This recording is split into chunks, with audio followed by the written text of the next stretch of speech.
We must guard against the acquisition of unwarranted influence, whether sought or unsought, by the military-industrial complex. The potential for the disastrous rise of misplaced power exists and will persist.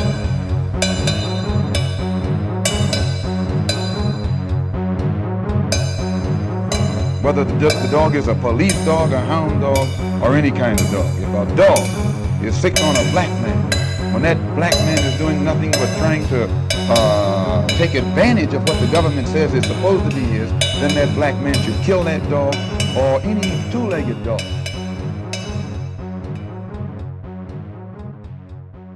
A reasonable time. The questions, I wrote most of them. If for whatever reason at the end I missed something that was terribly important to you, I will open it up to the audience to ask questions. And Steve Norlander, chairman of Local Americans for Prosperity, has an announcement about a meeting coming up on May 1st. Welcome, everybody. Glad to see everybody here. Is this thing a little too loud or what? It's good. Okay, We're asleep. The Americans for Prosperity, I'm sure everybody here knows what that is going to have a presentation on May 1st here at the Red Lion. Same as usual, we'll have our dinner start at 5:30 and the meeting will start at 6, and it's going to be on the South Coast Community Foundation issue. The presentation will be by Steve Jensen and Rob Taylor. And so this goes along with the Jordan Cove, how the funding will be built, right, Steve?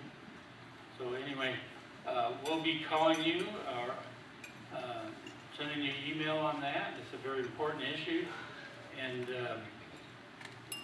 I'm sure it'll be very, very informative, and we'll learn more about this issue. So thank you very much. Something that's important to point out is the two presentations are going to be opposing views, so that should be entertaining. On the table, you'll see the flyer for the Social Media 101 class. A lady from Portland who is very heavily involved with Twitter and Facebook is going to come and do a 3-hour class on how to use the two.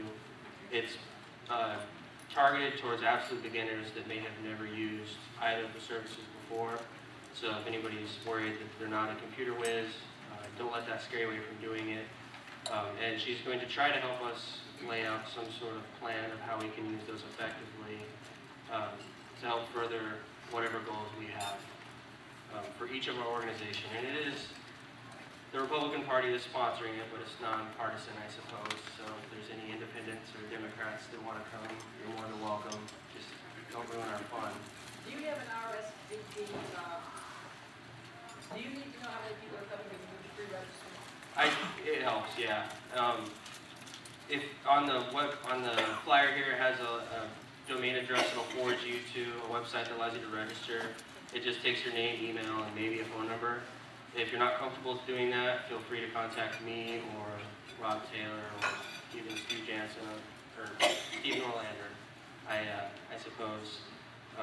And I'll add you to the system, but it would help to know if you're going to come in advance. That way I can kind of plan for the food and stuff. Oh, you're going to be there? Okay. So we got 2.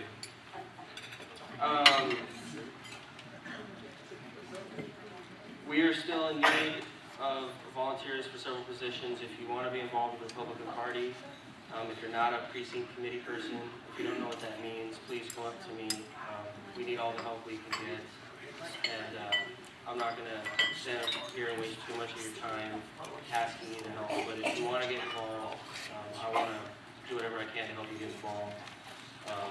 Feel free to ask me for any of my contact information. You can call me at my house pretty much any time. Email me. I try to get back to people really quickly. Something that I'm working on, it's in the final stages. It's 38 pages. Anyways, it's a PCP guide. We're in the final rough draft of that, but it's going to come out, and we're going to want to get that, not only PCPs, but I designed this to where it could be used for anybody who's interested in getting involved in politics. Keep your eye out for that if you want one, and you're not a PCP, I'll probably have to charge a nominal fee to cover the cost of printing it. But there's a lot of good information in it that I think will help. So keep your eye out that. I'll announce it in AFP meetings and stuff when the time comes. Other than that, is there any announcements that anybody else has from the community about events coming up? All right, well, let's go ahead and have the candidates for County Commissioner come up.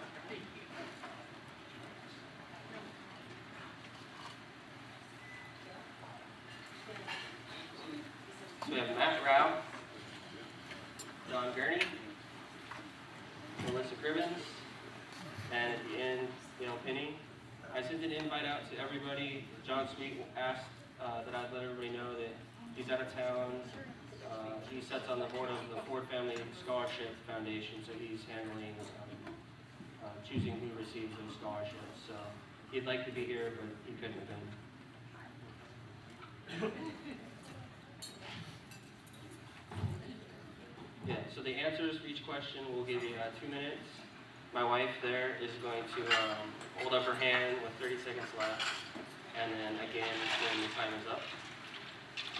We'll start by introducing yourself, and we'll just start here on the end with Matt and work our way down. Just take some time to introduce yourself and why you decided to run for County Commissioner. Well, my name is Matt Rao. I'm the mayor of Coos County.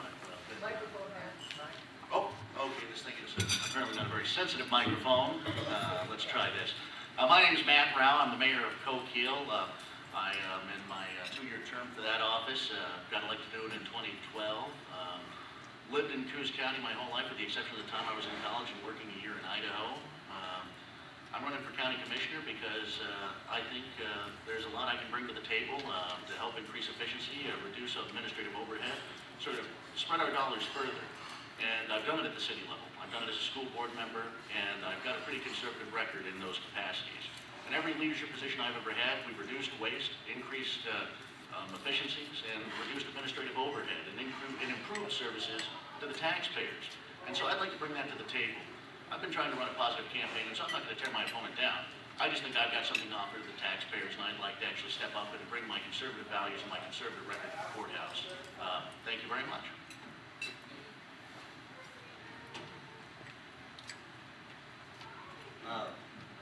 Good. I don't know if it works or not. I'm Don Gurney, and I want to thank the Republican Party for inviting us. Not picking you up there. Okay, you got it now? All right. I want to thank the Republican Party for inviting us for this forum. I appreciate that.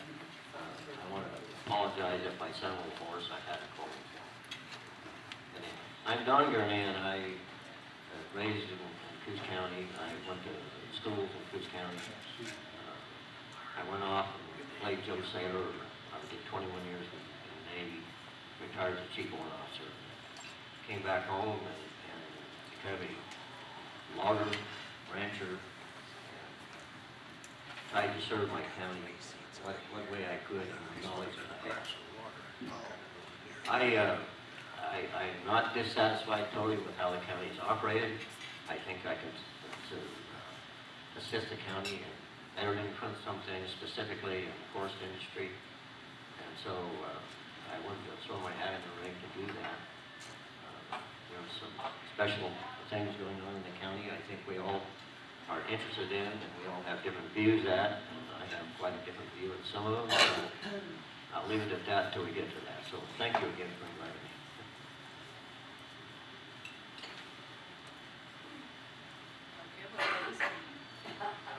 I don't think it's begun yet. Not yet. I will keep talking until. I tell you what, why don't we You want to just turn it off? this one around? Sure. That's easy. Okay. All right. I'm Melissa Cribbins, and I am a current Coos County Commissioner. I've been in office for 16 months. I am running again because I feel like we've had a lot of success in the last 16 months, and I would like to continue that. We've started a lot of projects. Anyone who's ever been an elected official or who has worked in government knows that it takes a while to get things done. In 16 months, I think we've done a lot of work. We started strategic planning, and after that, we're going to tackle contingency financial planning. We did zero-based budgeting this year and finished as early as anybody remembers Coos County ever finishing their budget. And we've been updating the outdated planning ordinances, which in the past have led to difficulty in siting businesses and in having economic development. We put the Parks Reservation System online, and the park system is now out of the general fund, which saves the county a considerable amount of money. We've been updating and strengthening the IT system and security, working on updating courthouse security, breaking down the silos in management caused by the liaison system, and having work group sessions, so all 3 commissioners meet with all of the department heads once a month.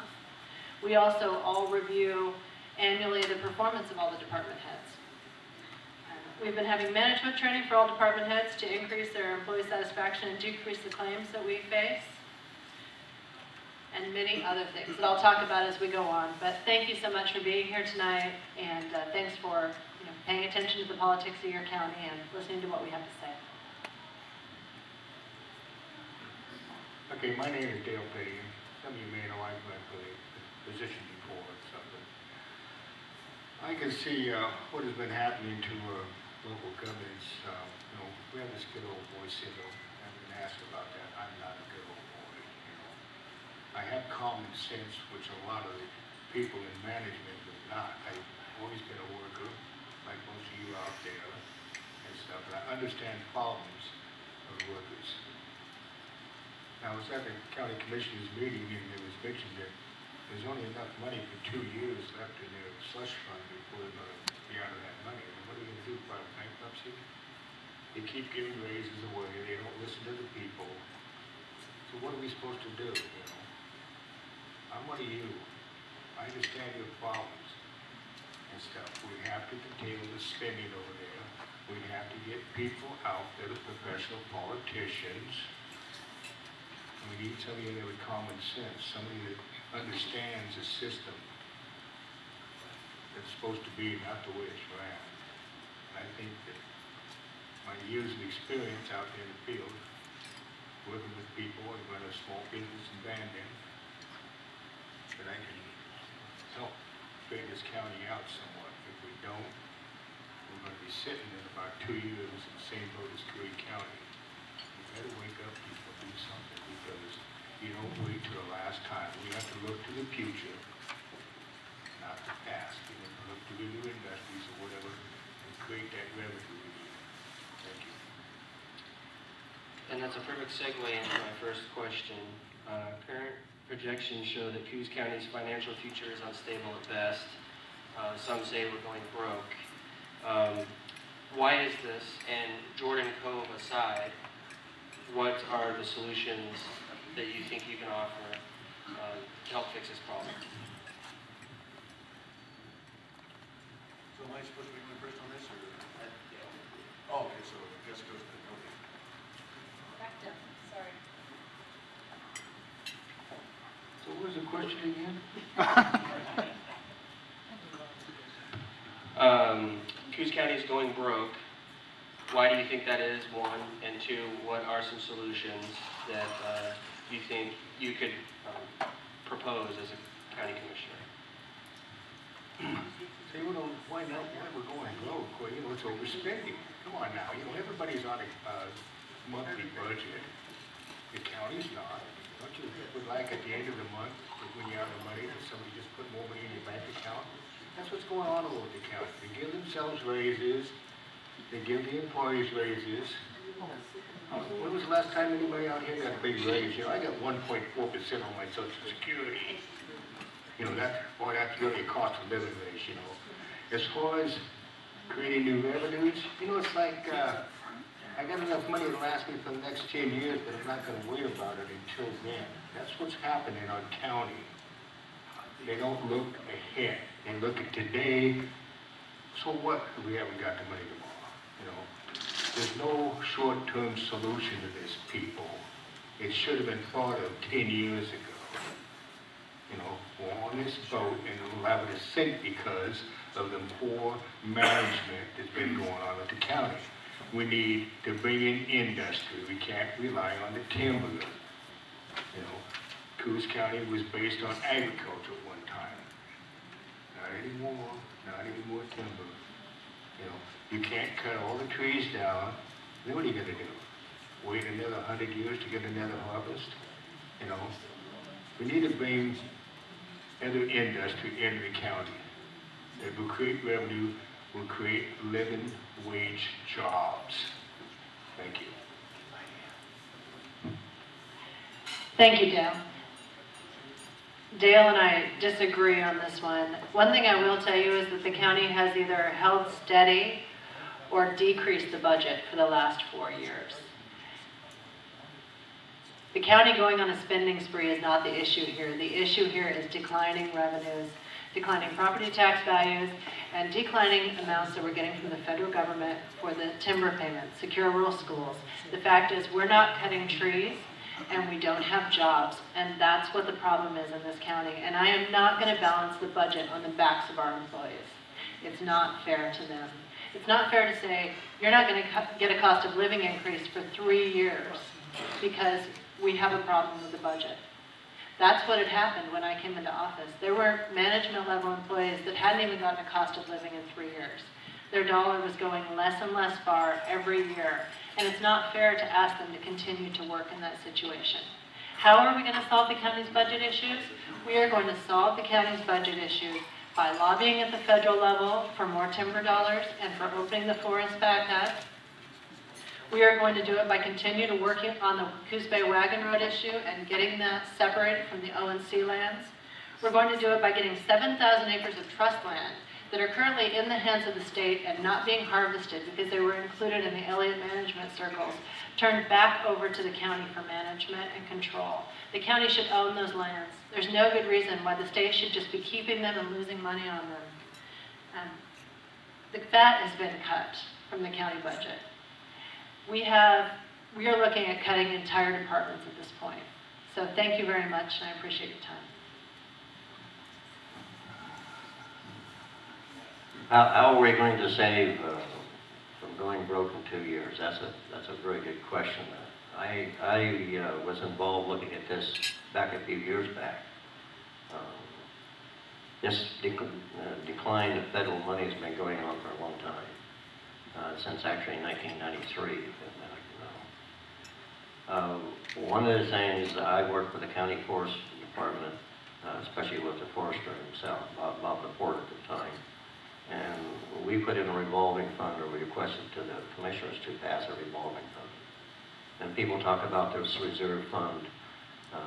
That's what's been keeping us going. Our services we've had for the last two years, and hopefully for another 2 years. As Melissa said, I have been deeply involved with the Coos Bay Wagon Road situation. I would like to do that.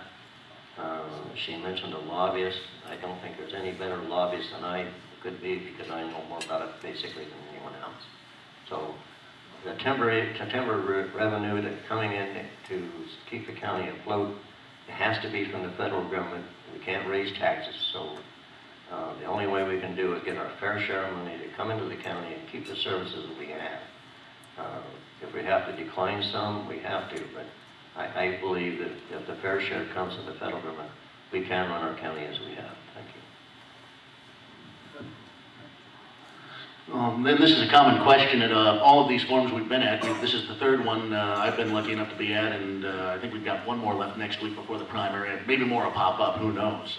I've noticed these candidate forums are sort of like mushrooms. They just sprout up around election time, and the more the merrier. But as has been mentioned, it's very difficult to solely cut our way out of the revenue situation we've gotten ourselves into. And it's been a long road to get to this bad situation fiscally for the county.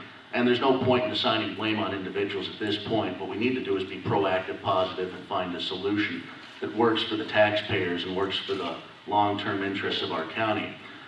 One way to find more revenue, I think, is to lobby the federal government for us, the county, to get management control of the Coos Bay Wagon Road Timberlands, which is currently managed by BLM. That could generate more revenue and potentially more jobs for the community. Now, would it be enough revenue to fill our long-term budget shortfall? Probably not.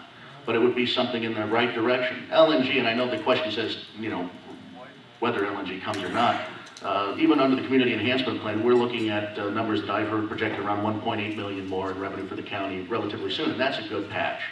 But I'll tell you, coming from a school district budgeting background and also now the municipal budgeting background, I've had to make deep cuts. I've had to vote in favor of deep cuts, reducing administrative overhead, freezing cost of living adjustments, having employees pick up more of their health care costs and more of their PERS.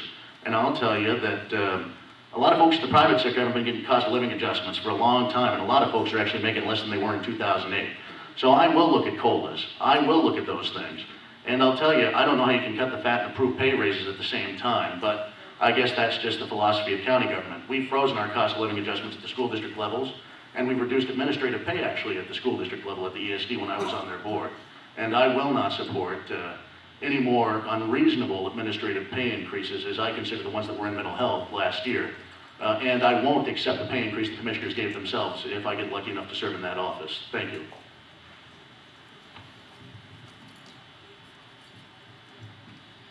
This past year, a very passionate group of voters tried to get the Coos County Commissioners to pass a resolution opposing the National Defense Authorization Agreement.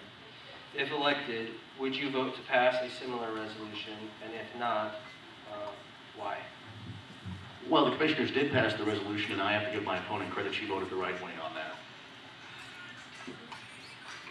I would pass it also. We did pass the resolution. I still didn't understand the question because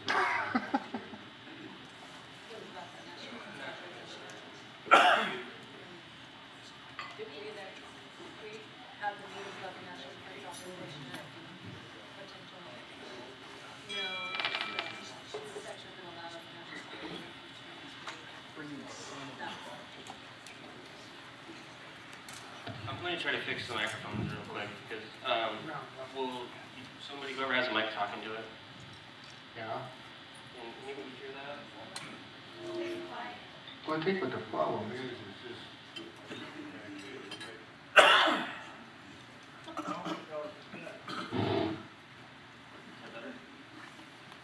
I don't know. Does that sound good? What's happening, this speaker's cutting out, and then that speaker's feeding back, so both of them aren't functioning properly. I'm not 100% sure what to do about that. Anyways, you know, I'm a type of person that I would have to present that to the people to see what they would think about, you know, and stuff. A lot of stuff goes on at the county that they don't consider, let's be honest, doing anything. So if the mass of the people on our system wanted this, I would have to approve it. What I can tell you. Thank you. Okay, what is your opinion on the South Coast Community Foundation? And as a commissioner, would you vote to support it, or would you not support it? If so, what are your reasons for supporting it or opposing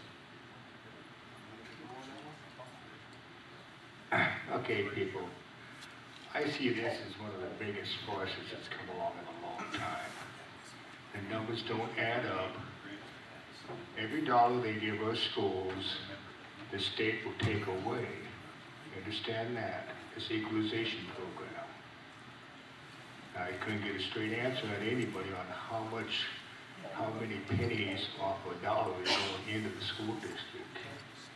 But I can tell you, $12 million, if they give a whole bunch to the school district, wouldn't make a drop in the pot that our schools get.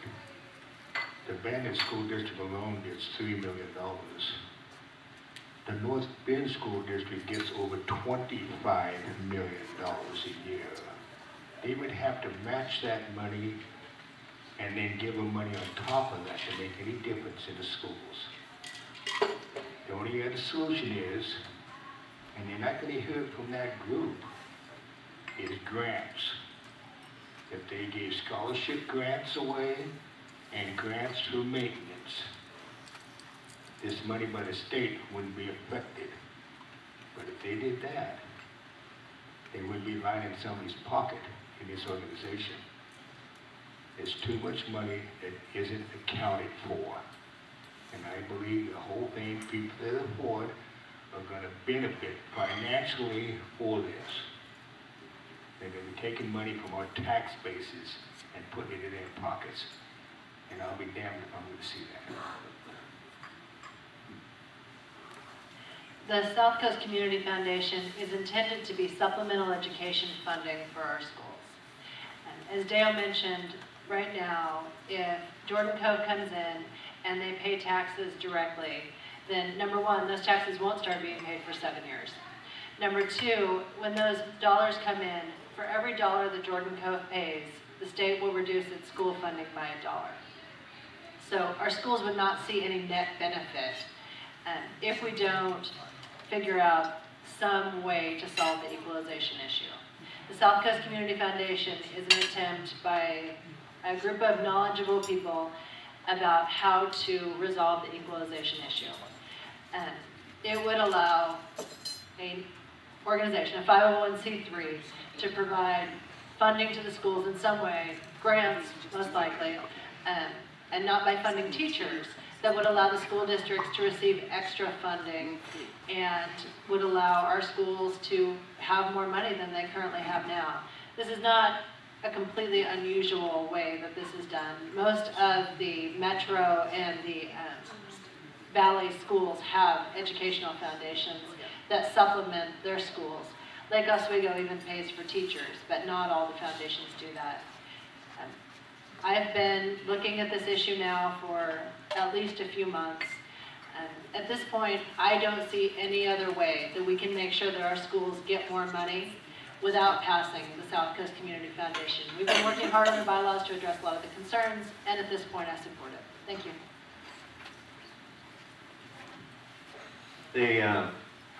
My opinion, and I want to just address this kind of shortly.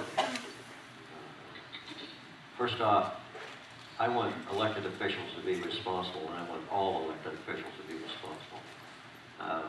What we're talking about is making specifically a few people appointed or some elected to manage our public money. I can't agree with that. I mean, I understand, you know, and I support helping the schools. If some of these other people who do this, if Jordan Cove wanted to give grants to the foundations of schools, I'd be supported 100%. Or even if they wanted to give it to the county to give to the schools, I would support it. But I can't support private enterprise dealing with public money. Thank you. Well, I sort of feel like Goldilocks and the Three Bears here, and yes, that is a fairy tale reference at a political forum. I think, you know, and this is just my opinion, I think Melissa's position's a little too hot on the idea, and I think Don's is a little too cold for me. I'll tell you, having been involved with education budgeting and education policy for about 8 years now, I love our public schools, and I want any plan that can get more money to the kids is great. And I like the education aspect of the South Coast Community Foundation. My only bone of contention is the Bay and Front Investment Corporation, which takes 25% of the money, having it diverted to it at the present time under the plan. I think the organization at the present time is very ambiguous and just, it reeks of questions, and the rush is a little bit disturbing for me also. Haste makes waste is what I was always taught. And the public hasn't had enough time to really digest this. You ask most people what the South Coast Community Foundation is, and the answer is what? You know, there's about 20% of the people extremely passionate one way or the other. I think, and the commissioners did do a good job of having community input. But there's only so much you can do so fast to get the information to all the people. And are you going to inform all the people? No. But you can take time to try and get as many people informed as possible. So I support the education aspect of it. I think we ought to strip out the Bayfront Investment Corporation and have the other 50% go to the taxing districts.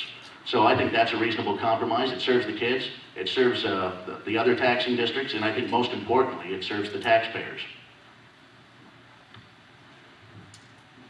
Washington County recently passed a one-year ban on medical marijuana dispensaries. As a Coos County Commissioner, would you support or oppose similar efforts here in Coos County? Well, as a mayor, I did vote to pass our marijuana moratorium when it came up in front of council earlier this month. And that's to buy us time to comply with whatever the voters decide when it's likely on the ballot when they vote on whether or not to legalize marijuana. I'll tell you from a political position, I oppose the legalization of marijuana for medical use. But the odds are, looking at the polling data, it may well happen. And so I think it's responsible that the local governments take the time to come up with the zoning ordinances necessary to handle this responsibly. That said, when it does happen, and the people, if it does happen, and it's probably more of a question of when legalization does happen in this state, we all need to be ready at the municipal level and the county level, how to utilize this to the best interest of the taxpayers, most importantly, to keep the public and kids safe in particular. So the funny thing is there's a lot of potential revenue there, but the most important thing is that we maintain public safety and comply with the law. Gosh, I hate to agree with Matt, oh my. But basically, I'm in about the same position. I disagree. One of the things he said, and I think he misspoke, I am for medical marijuana. I'm not against that at all. On the other hand, recreational marijuana, that's a different story entirely. So, but what he's talking about, I agree with this, and I would vote the same way. Thank you. Well, if anyone was at our meeting last Thursday, and there weren't many, we did go ahead and vote to pass the medical marijuana moratorium, dispensary moratorium at that time. It was a really under-attended meeting, so don't feel alone. We had these discussions at the meeting, and I agree that it's very important that we take the time to put zoning ordinances in place to address this issue. Previous commissioners decided not to act on zoning ordinances in the past, and that's how we ended up with the adult fun store across the street from Bunker Hill School. Learning from those lessons, we feel it's very important to make sure that these dispensaries are located in the proper places.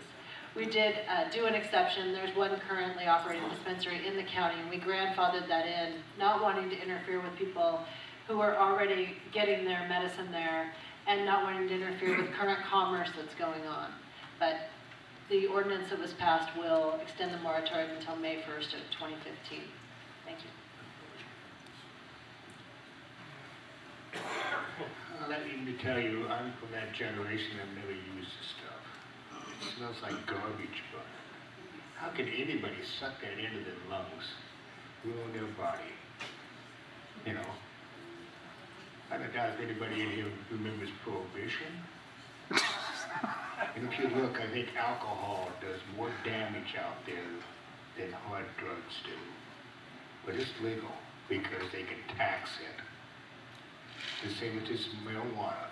When they can get a tax revenue off of it, it's going to be legal, people. That's all they got to do.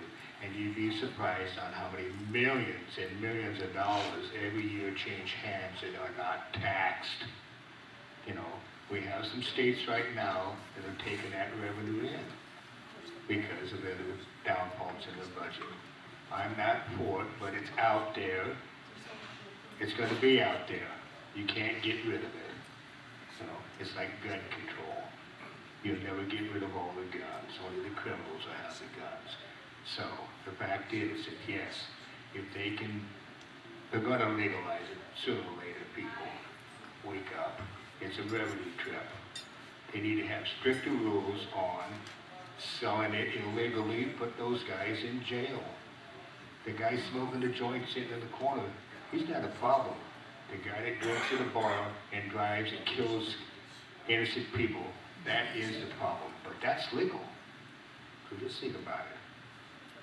You know. Thank you. All right, the next question is, what do you see as Coos County's greatest room for growth, and what do you see as Coos County's single biggest stumbling block, and what's holding us back most, and what can we do to overcome that? Coos County's greatest room for growth, and what's our single biggest stumbling block? Right now, the biggest room for growth is probably back into agriculture. We have a lot of land that's not being used, you know. Timber is an agricultural product, but it takes so long for it to grow and harvest, you know. We need to develop more of our resources. You know, like I said, the Coos County used to be based on agriculture one time, you know, and we need to maybe get back to part of that, you know, and stuff. So we need other clean industries coming in, you know. You might have said logging was clean, but you ought to take a look at some of these rivers around here where they dumped all the waste into. It's still there. It's killing our salmon population. Anyways, the short-term block is all the red tape bureaucracy that the state throws out. You know, if you don't pay all of these fees and, you know, stuff and all, it's like the Tiger Sports Club. They spent $300,000 running to jump through all the hoops the state has want. We got this for this study, this for this study, and they just bleed you to death. You know, we need to eliminate all that so, you know, the businesses don't have to go through all that to get started. You know, how many mom and pop businesses do you see around that have been started lately? There's too much red tape and stuff, so, you know, that's become something block, you know. And, you know, we have to do something and not rely on the timber right now, because that is a long-term project, people. So, I don't know what else to tell you. We have to do something, though. Thank you. Thanks, Dale. I have to agree with Dale that agriculture is a major area where we seem to be lacking in Coos County, where we have a lot of opportunities. When the SDAT, the Sustainable Design Assessment team, got together a few years ago and they came back with the SDAT report, that was one of the areas that they noted that where they felt that Coos County could really make improvements. There's been discussion about putting in a USDA certified packing plant. That's something we don't have. That would be a big help to anybody who raises beef or any other sort of meat animal. There is currently a rare volunteer down in this area who is working on the question of how could Coos County better exploit some of its agricultural resources. We don't do a good job of reaching out to the rest of the state with what we have. I know that many people have become discouraged because of the timber issues and because of what seems to be the endless red tape. But I really feel like one of our biggest obstacles in Coos County is struggling for balance. This is such a beautiful area, and it has so much to recommend it. And we have an opportunity to utilize our natural resources in such a way that we can still achieve balance. And I think that is one of the important lessons that we're trying to learn right now. And I think we're getting there. I think that we really have to have patience with each other, though, and realize where we're going. Anyway, thank you. Thank you, Melissa. One of the things that I think primarily, as I mentioned earlier, I came back home because this is the best place in the world to live. And I'd like to keep it that way.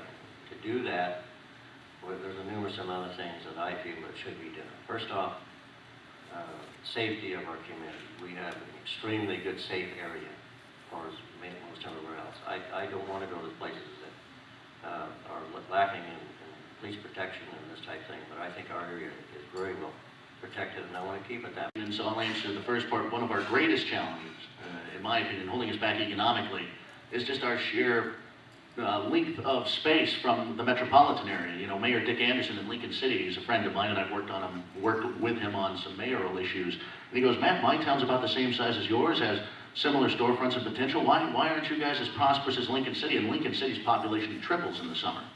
And it's pretty simple. He's an hour and a half from Portland, he's an hour from Corvallis, and an hour and a half from Eugene. And all the folks can just easily, through one route or the other, get to that city.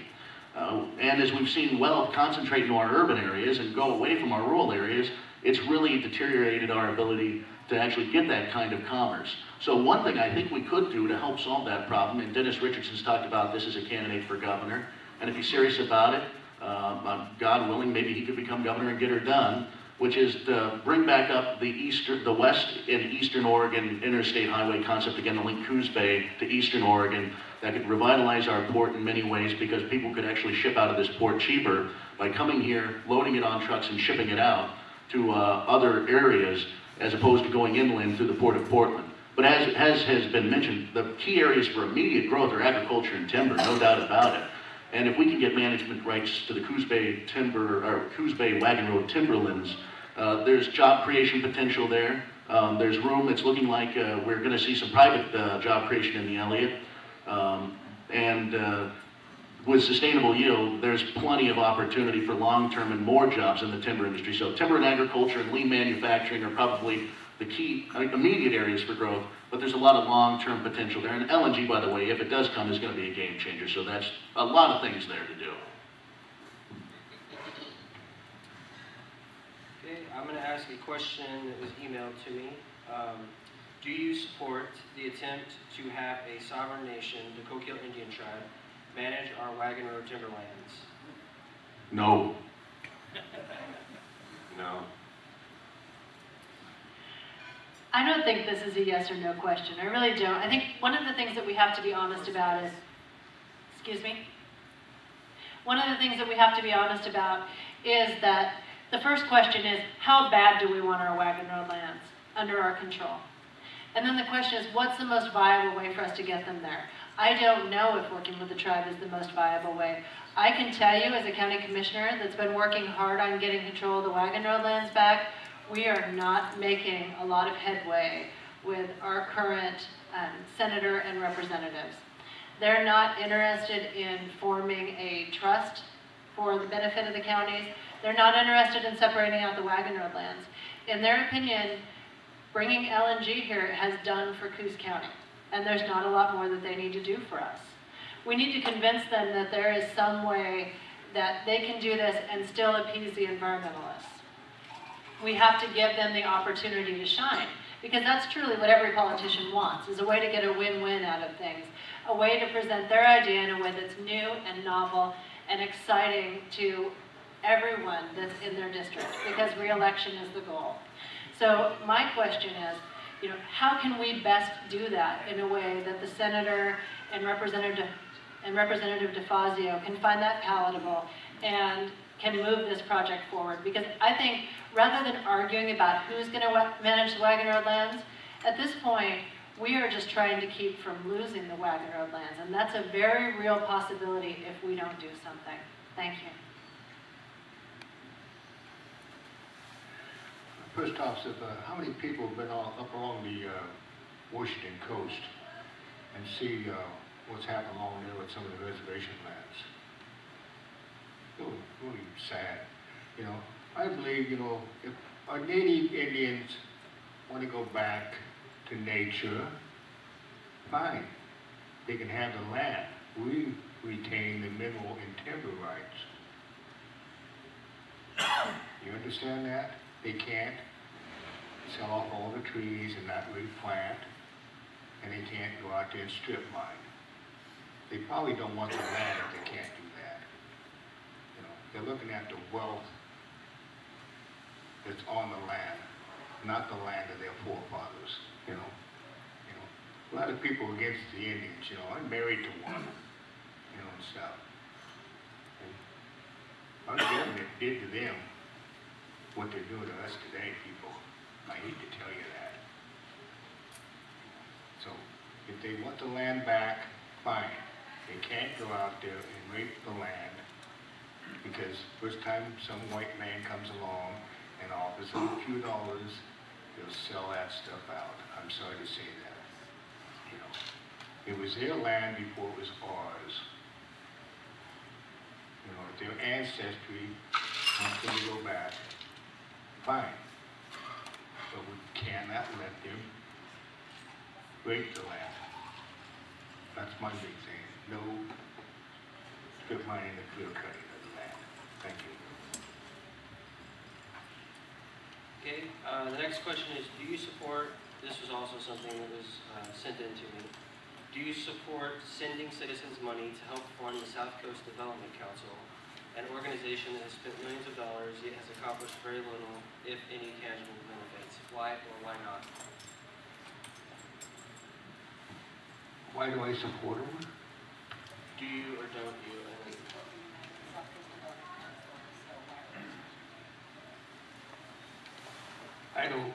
I think a lot of these organizations ought to be dealing with private funding, not with taxpayers' money, but I don't support giving any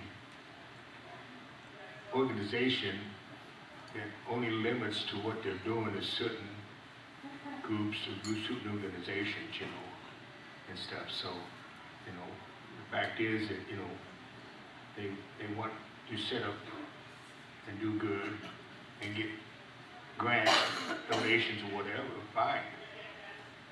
But not taking money out of the public and filtering it out to a few people. That isn't the way the system's set up.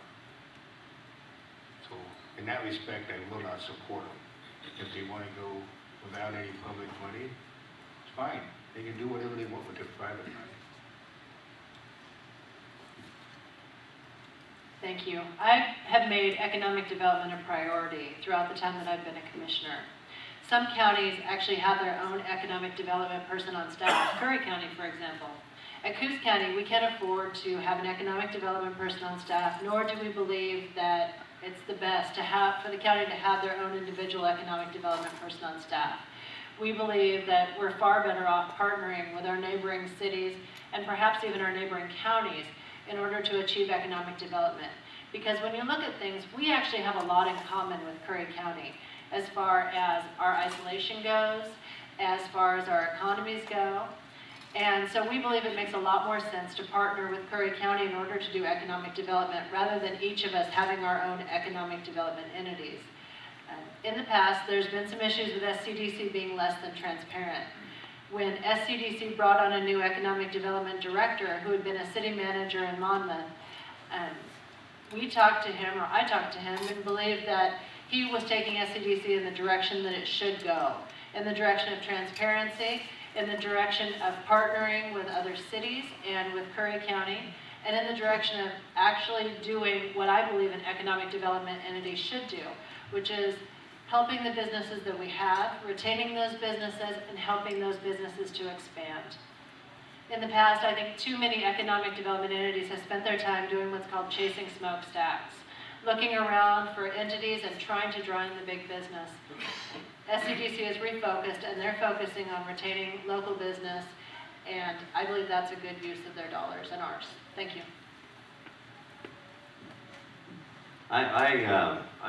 I'm the kind of person who like to see success, or is it accomplished anything or it hasn't. From my understanding, for the amount of money that is spent in SCDC, they made 2 jobs, the director and their assistant. Other than that, they didn't really make anything. If they prove up to themselves of actually accomplishing something, I think the county should support them. At this point, I would wait to see, I would give them extra money to see really what they're doing, and never mind, we've been at this for quite a few years of waiting for them to do something, and nothing's ever happened really. So at this point, I would not fund them until they showed us that they have accomplished something. Well, I have a unique perspective on this because I'm a mayor, and they've come before me like they have before the commissioners, my city council, and they've asked for what I call a handout. And I opposed giving them money. My council hasn't acted yet. I hope their good judgment is not to give them money. Their record in the past is pretty horrible, and it sort of reminds me of a spouse that cheats on you 3 times but says, oh, I won't do it a 4th. I'm a new person. Well, the proof needs to be in the pudding. We've got a lot of Sunday saints at SCDC. I'd like to see them following through on Monday, Tuesday, and Wednesday also. So if the organization's worth a darn, I think there's plenty of money out there in the private sector and private capital to get. And it's funny, if they aren't betting on SCDC, why should government? Because I've found over my time in government, the private sector is a lot more responsible with their money than government tends to be. And if they aren't betting on SCDC, why should the taxpayers? Thank you.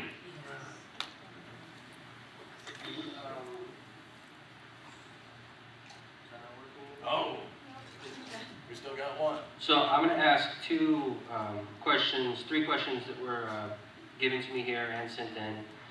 2 of them are going to be personal, that were addressed specifically to 2 of the candidates, and then the 3rd one that I'll end on before I open it up to everybody in the audience will be for everybody to answer. Since you're closest, I'll start with you. The question reads, Mr. Rowe, you advertise that you've cut budgets at Coquille and ESD. How and how much of all of the savings were because of your actions and not other board members and or counselors?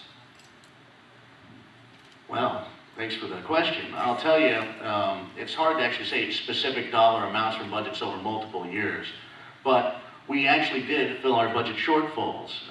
And the exact dollar amounts, I'm honest, I can get them to you, but believe me, I'm not going to pretend to make up some fancy number. And I'll tell you, on the ESD board in particular, through my whole 2-year terms, it started out as me as a lone vote, voting to reduce administrative overhead and streamline services and work more collaboratively with the local school districts. And it's amazing, by the time my term was over, there were 4 of us, and we were getting things done. at the city level. I came in with a new philosophy and it cleaned out the budget committee. And things that they said we couldn't get done, we got done. We have a 180% increase in street improvement funding since I've been mayor, without a tax increase. And our budget's actually smaller than when I took office 2 years ago. So I won't give you exact dollar amounts because that would be just begging for trouble. I can get them to you though, and my record as a budget cutter and a budget balancer and waste reducer is pretty solid, and I'm glad to compare them with anybody any day of the week. Who's not aware, I'm a licensed attorney. And I, for a time, worked for the Coco Indian tribe. I'm not a tribal member, although I wouldn't think that was a bad thing if I was. And my relationship with the Coco Indian tribe ended at the time that I was sworn into office. I resigned before I was sworn in, and I have not worked for them since. So I don't see where there would be any conflict. It's normal for attorneys to represent all sorts of people. I've always found this question a little strange, but that's what my professional background is, and that's what I did for a living. Yeah. Anyone want to speak to that, or? Anybody else? Professional attorney? No. Not professional. Okay. In recent days, an aggressive coalition of 8 western states, including Oregon, has challenged the unconstitutional title claim that the federal government holds over 65% of the land west of Denver, covering most of the western U.S. Do you support a constitutional challenge regarding this? Well, I'll tell you this much. I don't like federal hands grabbing lands and locking them up and making them fire traps and protecting rats and fleas and maggots before people and paychecks. But, so that's my position. I'll tell you, it would take a constitutional amendment to give these lands back or an act of Congress, because there's a thing called the Supremacy Clause, and the federal government has supremacy over the state and the county and the cities. And I think the federal government's overstepped their responsible boundaries, especially in this area. But we would need a new congressional representation and a new amendment to the Constitution to really get there. But I'll tell you, I support property rights, I support agriculture, I'm endorsed by Associated Oregon Loggers, and I believe the land should be in production, helping farmers and ranchers and loggers utilize the land to put people to work and generate revenue for the government, instead of putting rats and ticks and fleas and maggots first. So that's my position. Thank you. Well, here we go, Matt, off again. I have to agree that we assumed on the west of the Mississippi that the federal government was going to manage our land for the benefit of the people here. I see that they really haven't. They managed it for specific interests for different people all over the United States who really know nothing about the West. We have different individuals that have problems going on now, as you probably know, in Nevada and some of these places. I've dealt with the federal government most of my life, not only being in the military, and I know how it works, and I've dealt with the BLM for the last 30 years plus. They are mandated to do things that they not necessarily like to do, but our government asks them to do it, and that's what they do. Keep in mind that our management of our government is done by the people, supposedly. So people, if you don't like the way it's managed, step up and let's do something about it. Thank you. I haven't actually seen the case, but this is a broader policy question, and that's where this needs to come from. BLM employees are just like you and I. They're nice people. They're trying to do their job. Forest Service employees are the same way. This is coming from far higher up. And do we need to resolve this issue with the Western states? Absolutely we do. Many people in the East look at the West as their sort of playground. They see us as a land of national parks. They see us as a place where they want to keep things exactly the way they are. They want to be able to come here and recreate. We need to make sure that at the DC level, we are doing a good job of letting people know what our story is, that we're real people, that we have children, and we need to let them know how this is hurting our children. I don't know that we always make it clear that the children of the West are being punished by decisions that are being made in DC. And that's something that I think we really need to make sure that we are telling as part of our story. Thank you. Okay, let's look at that in the view of, say the federal government gave the state all the land. Boy, we'd make a lot of money by selling that land. Private ownership to pay taxes, right? More revenue, that's what we need. So we need to get that land back, people, so the state can sell the land to private people and they can pay taxes on it. Why do you think the state gave land away? So you could pay your taxes on it. Yeah, we need that land. But I think the only reason it's not being mismanaged is because the federal government is sitting on it. Now, you can't guarantee me that the state government would take any better control over that land than what the federal government has. They need revenue. It would rape the land, people. I'm sorry to say that. Cut down the law. I'm not a tree hugger, but I don't believe in just clear-cutting everything because you need the money today. You know, what about future generations? What about our grandchildren, our great-grandchildren that may be here, you know? Yes, we need that land back because, for one, it's against the Constitution for them to own that much land. We need to challenge them legally and get not a federal judge, we need to get a jury to look at this. You know, I hate to tell you that, you know, all judges are being paid for either by the state or by the federal government, and who do you think they're going to go along with? That's what's happened to our judicial system, people. It's biased. If you've ever been involved in it, you'll know what I'm talking about. Thank you.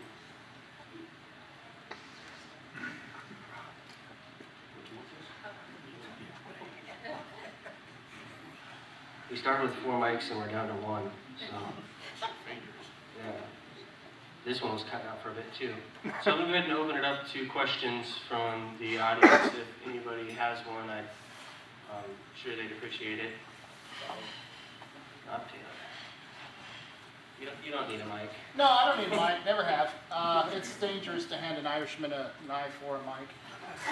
My question to you folks is that we have over 7 urban renewal areas in the county which make up 10 of your taxing districts, and a lot of those are being abused and misused by the city, and it's part of the economic development. My question to you, would you be for a city ordinance that would force this, or a county ordinance that would force the cities to have to go to their voters before they could come to the county and ask for their agency to drain more money from your districts?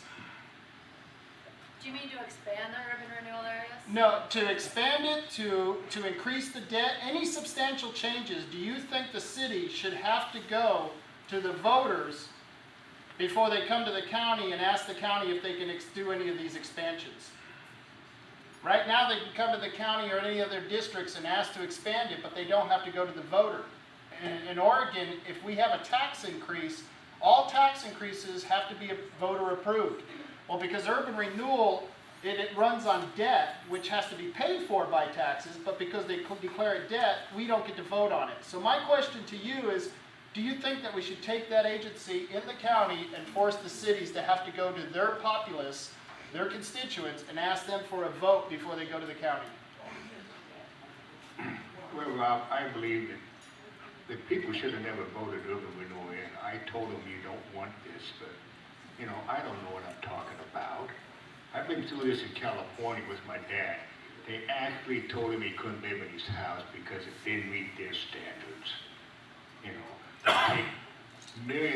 they've been taking millions of dollars out of our school districts. We don't need the urban renewal. You know, it's another government body to siphon money off for their special interest. And yes, anytime they want to do anything, our Constitution was set up in our Bill of Rights with we the people, that should be taken to a public vote. Let the people decide, not a few politicians. What I believe in. If you don't like it, I'm sorry. Rob, we have a republic form of government, and I think people have a right to expect their elected officials to make good decisions on these.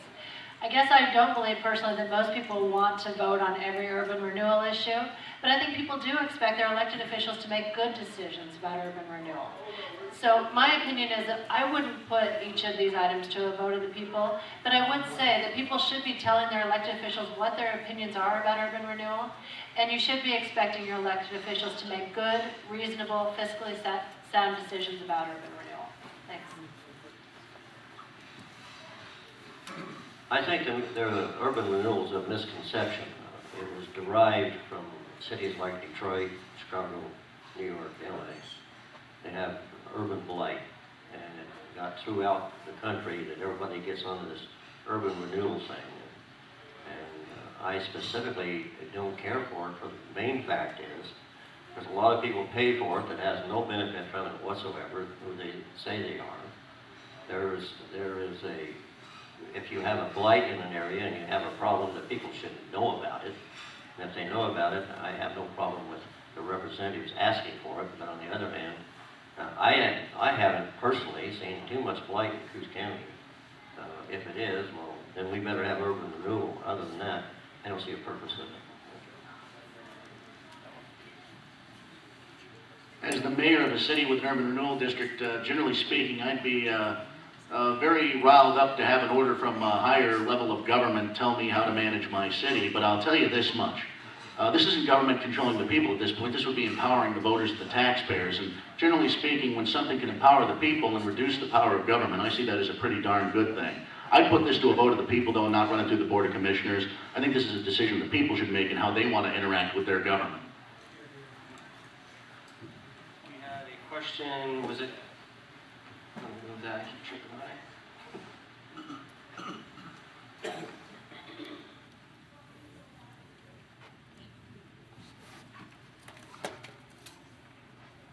I'm crippled up here.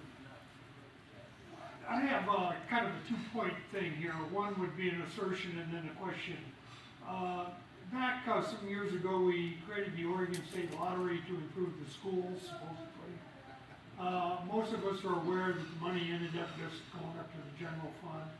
I don't know that I'm factually correct on all of that, but it does seem to me most of the money coming into school systems don't go to the students, it goes to Salem. Now we're talking about a marijuana initiative, and we were talking about raising funds on that. What would prevent the same sort of thing happening with that, where the money would just go to the general fund, and it would be another cash grab from government to increase the general fund, just like with the lobby. Thank you.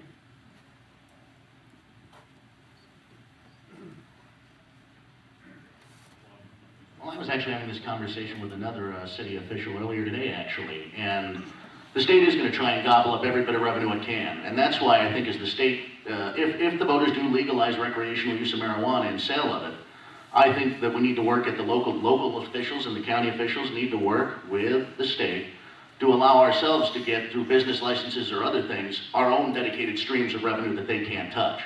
Because I think what would be ideal for the cities in particular, I'm sure the county could get on this too, is there'd be a unique business license established for those kind of businesses, and that they would get a percentage of the receipts as a result of issuing that. And they would get that dedicated funding and the state would have to keep hands off. But I think that's the way we go about doing what you're talking about. First off, as I recall, and correct me if I'm wrong, but I think I'm right, the lottery was brought in for economic development to begin with. That's what the lottery was supposed to have been for. And it kind of fell off. In fact, the schools were really against all of it. They were going to corrupt all the children and do all this kind of stuff. And it wound up, it turned around that it wound up, a lot of it went to the schools. The economic development thing kind of fell down, and our legislators decided to do what they want to do with it. Schools was a big issue, and they give a large portion of it to schools. Back to the tax enhancement situation. Every time I hear somebody say I'm going to do something for additional taxes, it scares me. Because look out, here comes another one. And I think, regardless of where we look at, our government is have sufficient amount of money basically to get with equal from everybody. We don't need an additional tax revenue. Thank you. It's a great question. That's part of the reason why we put the moratorium in place, is because it is pretty much the Wild West of the edge of the law right at the moment. And nobody's really sure what's going to happen with marijuana. One of the things we do know is that states already found a way to make some money off of it, and that's through licensing the dispensaries and the application process. And it's something that we've been talking about at the Association of Oregon Counties level. And the counties have been lobbying hard for some sort of control over marijuana, medical marijuana when it comes in. There's not much we can do about marijuana legalization because the legislature made a decision not to put that on the ballot, so it will probably come into the referendum process. The best thing that I think you could expect your county commissioners to do would be to stay up on this topic as much as they can, to be keeping an eye on it, to pay attention at the Association of Oregon Counties level, and to be lobbying for control over this, for better regulations than just the time, place, and manner restrictions that we've been allowed right now. And you know, in my opinion, that's what we need to be doing on the marijuana front, is just keeping an eye on it, arguing for local control, and if it does get legalized, we need to argue that the county should be allowed to tax it to some level, because we are the ones that are going to suffer from the greatest economic costs related to it. Thank you. And more sampling.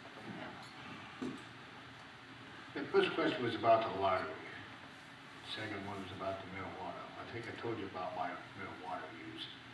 I've got all the money from the state that goes to our school districts right here. I got copies over there if you want to see it.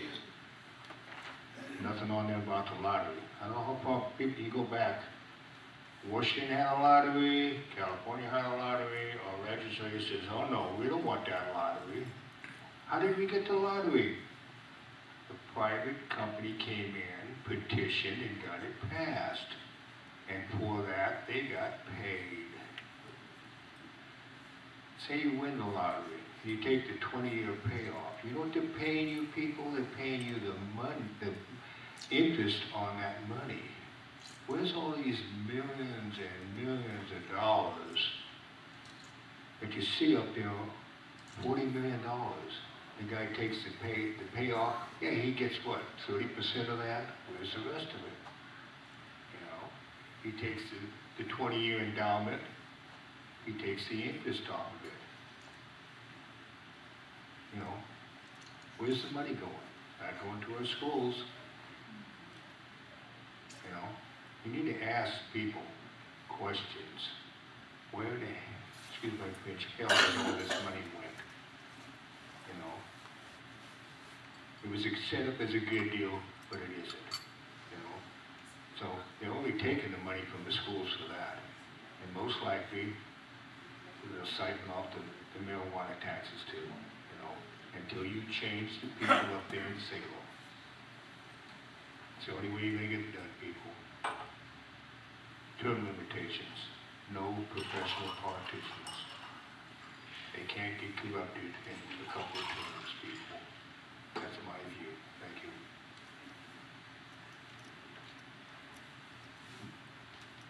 Are there any other questions?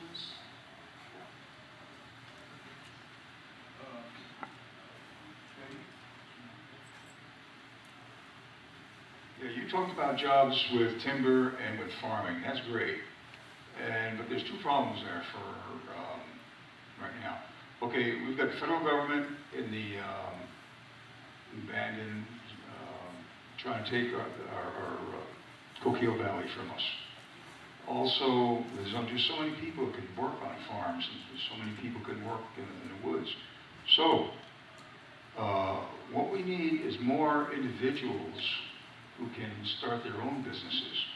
But the problem is, though, there are so many regulations from top to bottom, from federal to county, and everywhere in between. What can we do about regulations, number one? And number two, with federal oversight over counties and stuff, they seem to forget that we have a 10th Amendment, and which is states' rights. And if the federal government would back off and the states would recognize us, I'm sure people would start businesses and we would have employment. And what can we do and what can you all do to help out on a county level?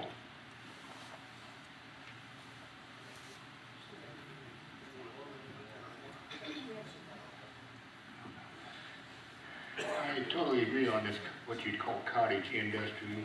I have friends that have those small shops and stuff, you know, and they put a few people to work, but, you know, it's not the masses, you know.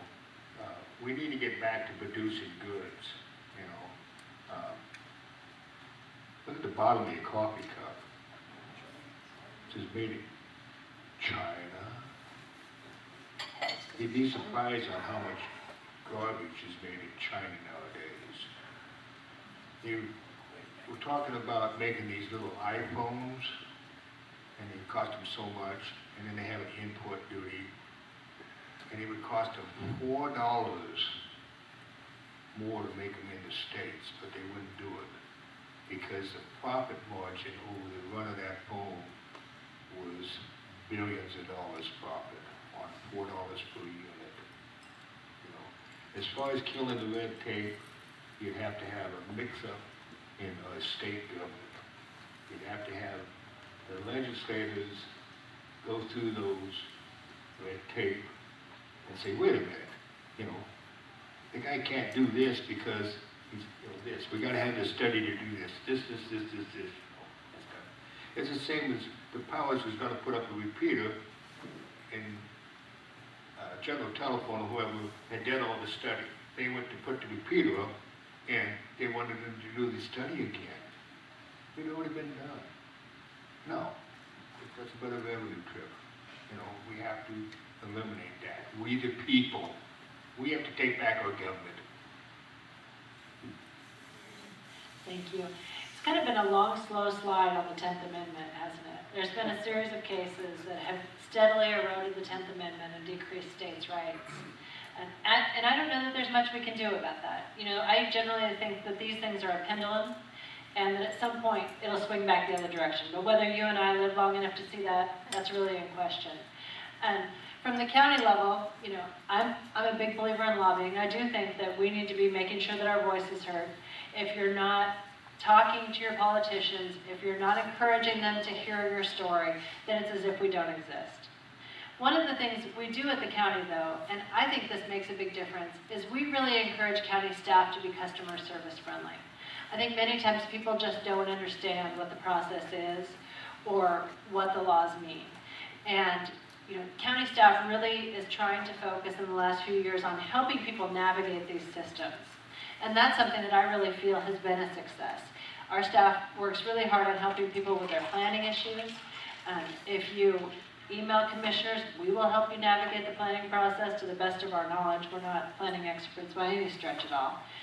The assessor's office will explain the property taxation system to you if anybody would like to know about it. And so I think there at the local level, that's where we can be the most help. I have people call occasionally with questions, with ideas about, you know, is there any way that I could do this or that? And we try to point them in the right direction and say, you could do that. Here's who you need to talk to. And we introduce them to the county staff that can help them do what it is that they're trying to do. Thank you. I believe the county is working quite well, as Melissa's talking about. That they do what they can to get you through on a small business.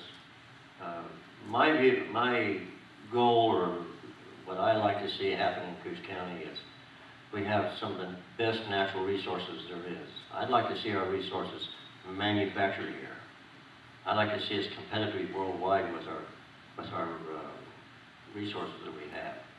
So what I would like to look at is something in the future that, like maybe a furniture plant or something like that, instead of shipping everything we have in a raw form out of Coos County, I would like to see manufacturing done here, not only in a small but a larger scale. I think that we in the timber industry laugh about that when we drive by the weed patch and see all those alder logs piled up there. This is all going to be furniture. That's all going to be manufactured by somebody. It's going to be in somebody's beautiful home someday. And we don't do anything here but ship it out, and I'd like to see us do it here. Regarding the 10th Amendment and the erosion of local and state authority by an overreaching federal government, brings to mind a quote from Edmund Burke, which is often overused and often misquoted, but I'll apply it in this instance anyways, which is, the only way for evil men to prevail is for good men to do nothing. And the real reason, well, many of the reasons we lost our local authority and state authority, as outlined in the 10th Amendment, is because federal dollars were involved and they were payoffs for us to just sit back and take it. Well, as a commissioner, I can't say I can beat the U.S. Army, and I wouldn't want to, but I'll tell you this much. Well, much like late Commissioner John Griffith did, I will stand up, I will speak out, and I'll fight for our rights every day of the week. Now, as the economic development outside of agriculture and logging, and I still think those are the key areas combined with LNG, when LNG comes in, we're going to see, and I hate to quote one of the more maligned quotes from President Reagan because it treats him unfairly, there will be a trickle-down effect. There will be an influx of capital and commerce and money, which will create opportunities for investment and entrepreneurship. There will be increased housing needs. There will be a bunch of things which will impact all the rest of the areas of the economy. But at the city level, something I have done to boost commerce and lean manufacturing, storefronts that would put 10 or 20 people to businesses. As a mayor, I've supported an economic incubator program, which we're hopefully going to have online by next year, which allows us to offer low-cost office space, commercial kitchen usage for businesses to get low-cost rent so they can start up and actually get